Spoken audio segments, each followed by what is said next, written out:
আজকে তেলাপিয়া মাছ হবে। আমি লবণ হলুদ মাখিয়ে নিয়েছি। খুব বড় বড়, কিন্তু এত বড় বড় করে কাটলে আমার এই মাছ ভালো লাগে না। মনে হয় একটু ছোটো কাটলে সুন্দর হবে।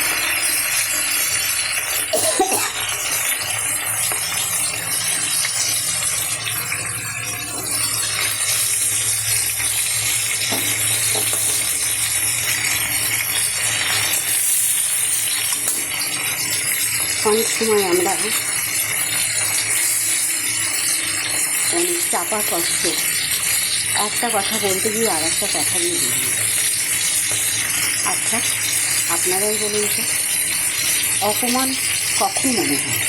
ধীরে ধীরে, না কেউ আপনার সামনে দাঁড়িয়ে একটা অপমানজনক কথা বলল, সেটাকেই কেবল অপমান বলা যায়, আর অন্য কিছুকে অপমান মনে হয়নি?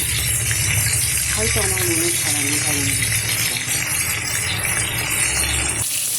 মাছ ভাজা চলছে, দেখছেন তো মাছগুলো সুন্দর পাতলা পাতলা, কিন্তু মাছগুলো একটা সুন্দর তেল বেরোচ্ছে। আর দেখুন, আমি জল গরম করতে দিয়েছি।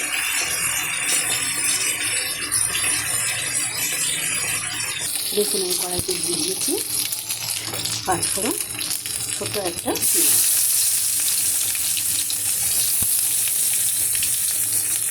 সাথে থাকবেন। আমি দিয়ে দিচ্ছি লবণ, দিয়ে দিচ্ছি গোটা একটা টমেটো,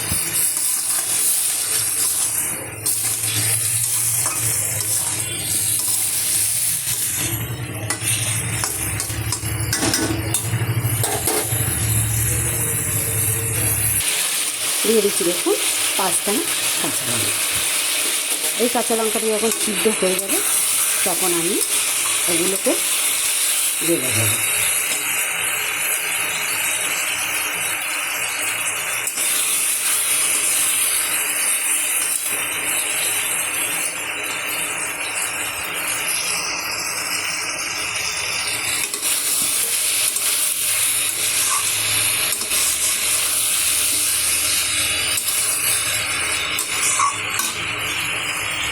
দেখুন তো কেমন লাগছে। তাড়াতাড়ি চলে আসুন। পাতলা বেগুনের ঝোল তেলাপিয়া মাছ দিয়ে, ভীষণ ফেভারিট। এর কিন্তু ভীষণ নাম আছে।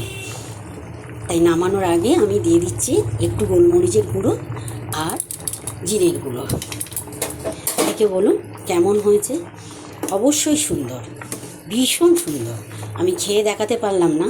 তেলাপিয়া মাছ একদম বেগুনের সাথে মজে বলছে, কখন আমাকে পাতে নেবে তোমরা? আমি যাব তোমাদের পেটে।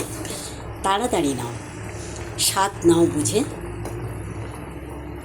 তাই স্বাদটা বুঝে নিতে এদেরকে আমরা যত তাড়াতাড়ি পারি পাতে নিয়ে চলে আসব। আর চলে আসবেন আপনারা সবাই আমার সংসারে, গোপুর নাম্বার রান্নাঘরের সংসারে। আপনারা সবাই ভালো থাকবেন আর সাথে আসবেন। বাই।